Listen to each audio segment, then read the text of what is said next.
आगामी नगरपालिका आणि नगरपंचायत निवडणुकीचा आखाडा जाहीर झालाय.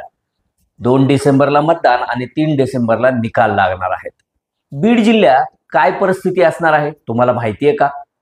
बीड जिल्ह्यामध्ये बहुतांश ठिकाणी महायुतीतच टक्कर होणार याची तुम्हाला कल्पना आहे का? बीड जिल्ह्यामध्ये महायुतीतील 2 तुल्यबळ उमेदवार हे एकमेकाच्या विरोधात शड्डू ठोकताना दिसत आहेत. या सगळ्या गोष्टींवर आपण पुढील काही वेळात बोलणार आहोत, तेव्हा कुठेही जाऊ नका. न्यूज अँड व्ह्यूजचे व्हिडिओ आवडत असल्यास लाईक करायला, शेअर करायला आणि न्यूज अँड व्ह्यूज या यूट्यूब चॅनलला सबस्क्राईब करायला विसरू नका. नमस्कार, मी Laxmikant Ruikar. News and views मध्ये आपल्या सर्वांचं स्वागत. बीड जिल्ह्यामध्ये एकूण 6 नगरपालिका आहेत. त्यातील सर्वात मोठी आणि सगळ्या राज्याचं लक्ष असलेली नगरपालिका म्हणजे बीड नगरपालिका. या बीड नगरपालिकेमध्ये सध्या 2 चुलत भावांमध्ये म्हणजेच डॉक्टर योगेश क्षीरसागर आणि विद्यमान आमदार संदीप क्षीरसागर यांच्यामध्ये तगडी फाईट होण्याची शक्यता आहे. विधानसभा निवडणुकीमध्ये योगेश क्षीरसागर आणि जयदत्त क्षीरसागर हे एकत्र असतानाही त्यांना धोबीपछाड देणाऱ्या आमदार संदीप क्षीरसागर यांच्या बाजूनं नगरपालिका निवडणुकीत मतदारांचा कौल स्पष्टपणे जाणवतो आहे. मात्र दुसरीकडं राष्ट्रवादी काँग्रेस अजित पवार गटात जी सुंदोपसुंदी सुरू आहे किंवा जी गटबाजी सुरू आहे, योगेश क्षीरसागरांचा वेगळा गट असेल किंवा अमरसिंह पंडितांचा वेगळा गट असेल किंवा धनंजय मुंडेंना मानणारा 4-5 नगरसेवकांचा वेगळा गट असेल, त्यामुळं राष्ट्रवादीच्या अजित पवार गटात दुफळी असल्याचं चित्र आहे. तर दुसरीकडं महाविकास आघाडीचे प्रमुख म्हणून किंवा आमदार म्हणून नगरपालिकेत कुणाला उमेदवारी द्यायची आणि कुणाला डावलायची याचे सर्वाधिकार हे संदीप क्षीरसागर यांच्याकडे असल्यामुळं एक हाती कारभारामुळे त्यांना रिझल्ट चांगला मिळण्याची आज तरी चिन्ह आहेत. बीड नंतर जी सगळ्यात लक्षवेधी अशी नगरपालिका आहे ती परळीची नगरपालिका आहे. धनंजय मुंडे आणि पंकजा मुंडे या बहीण भावांचं वर्चस्व सिद्ध करणारी ही नगरपालिका निवडणूक ठरणार आहे. विधानसभा निवडणूक असेल किंवा त्या अगोदर झालेली लोकसभा निवडणूक असेल, परळी मतदारसंघातून सर्वाधिक मताधिक्य हे लोकसभेला आणि विधानसभेला पंकजा मुंडे आणि धनंजय मुंडे यांना मिळालं होतं. परंतु त्यानंतर जे काही दोन्ही बहीण भावामध्ये मतभेद होते किंवा मनभेद होते ते दूर झाले आणि आता हे दोन्ही बहीण भाऊ हे एकत्र लढत आहेत.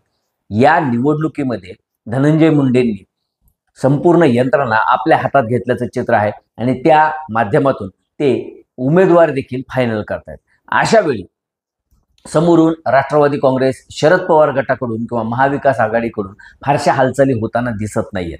जे विधानसभा निवडणुकीत धनंजय मुंडेंच्या विरोधात उमेदवार होते ते राजेसाहेब देशमुख हे देखील निवडणुकीत पराभव झाल्यानंतर परळीकडे जास्त फिरकल्याचं चित्र नाहीये किंवा परळीच्या नागरिकांच्या समस्या सोडवण्यासाठी त्यांनी काही आंदोलन केल्याचं देखील दिसून आलं नाही. त्यामुळं ज्याप्रमाणे बीडमध्ये विद्यमान आमदार संदीप क्षीरसागर यांचं पारडं जड दिसतंय, तशाच पद्धतीनं परळीमध्ये देखील विद्यमान आमदार धनंजय मुंडे किंवा पंकजा मुंडे यांच्या बाजूला कौल लागण्याची शक्यता दिसून येते आहे. अंबाजोगाई नगरपालिकेमध्ये मात्र महायुतीतीलच अजित पवार गटाचे नेते, माजी नगराध्यक्ष पापा मोदी आणि विद्यमान आमदार नमिता मुंदडा यांचे पती आणि सासरे या 2 गटामध्ये द्वंद्व पाहायला मिळण्याची शक्यता आहे.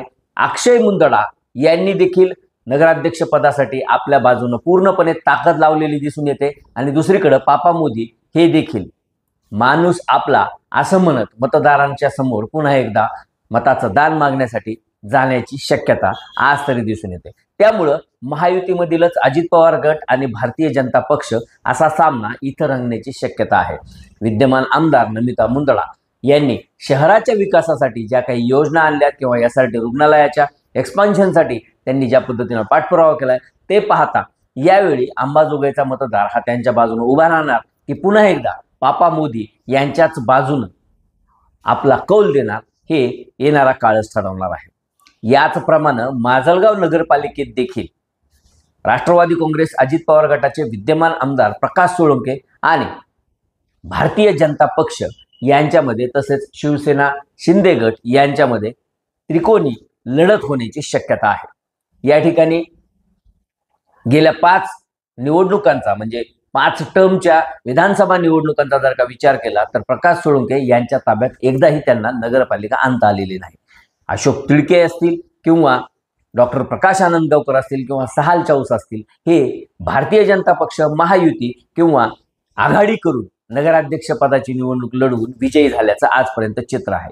म्हणजेच यंदा देखील प्रकाश सोळुंके आमदार असले तरी देखील त्यांना या ठिकाणी आपला विजय मिळवणं एवढं सहज दिसत नाहीये.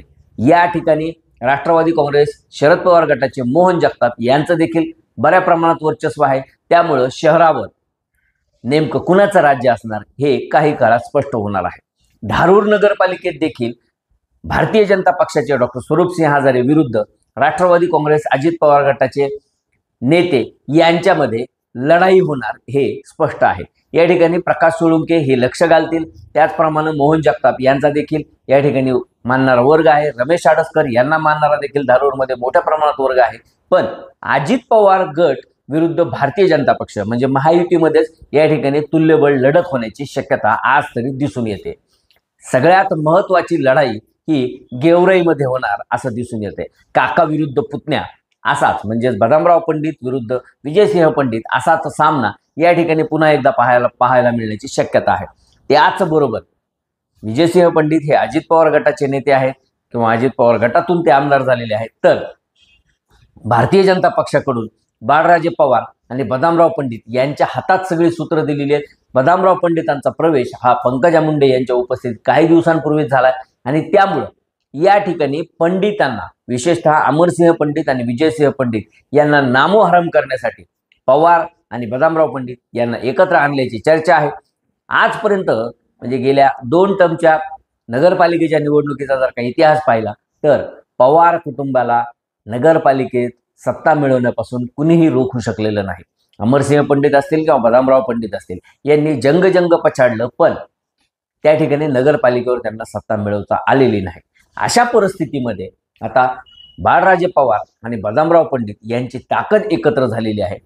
बाळराजे पवार यांचा जो काही एक सॉफ्ट चेहरा किंवा प्रामाणिक माणूस ही जी त्यांची इमेज आहे, ती इमेज त्यांच्या पत्नीच्या उमेदवारीसाठी निश्चितपणानं ताकद देऊ शकते आणि गेवराईवर पुन्हा एकदा पवारांचं राज्य येऊ शकतं अशी चर्चा आज लोकांमधून होताना दिसते आहे. एकूणच या सगळ्या परिस्थितीचा जर का आढावा घेतला तर बीड जिल्ह्यामध्ये माजलगाव असेल, गेवराई असेल, धारूर असेल किंवा अंबाजोगाई असेल, या ठिकाणी राष्ट्रवादी काँग्रेस, अजित पवार गट विरुद्ध भारतीय जनता पक्ष असा महायुतीतच सामना रंगणार हे चित्र जवळपास निश्चित आहे. तर दुसरीकडं बीड आणि परळीचा विचार जर का केला तर त्या ठिकाणचे विद्यमान आमदार जे आहेत, बीडमधले संदीप क्षीरसागर आणि परळीमधले धनंजय मुंडे हे एक हाती सामना जिंकतील अशी आज तरी परिस्थिती दिसून येते आहे. आणखी उमेदवारी अर्ज भरायचे आहेत, त्यानंतर छाननी होणार आहे, त्यानंतर कोणाचा पॅनल, कोणाला किती उमेदवार उभा करता येणार आहे, या सगळ्या परिस्थितीनंतर चित्र आणखीनच स्पष्ट होणार आहे आणि विजय कोणाचा होणार हे देखील निश्चित होणार आहे. त्यावर देखील आपलं लक्ष असणार आहे. तोपर्यंत न्यूज अँड व्ह्यूचे व्हिडिओ आवडत असल्यास लाईक करायला, शेअर करायला आणि न्यूज अँड व्ह्यू या यूट्यूब चॅनलला सबस्क्राईब करायला विसरू नका. धन्यवाद.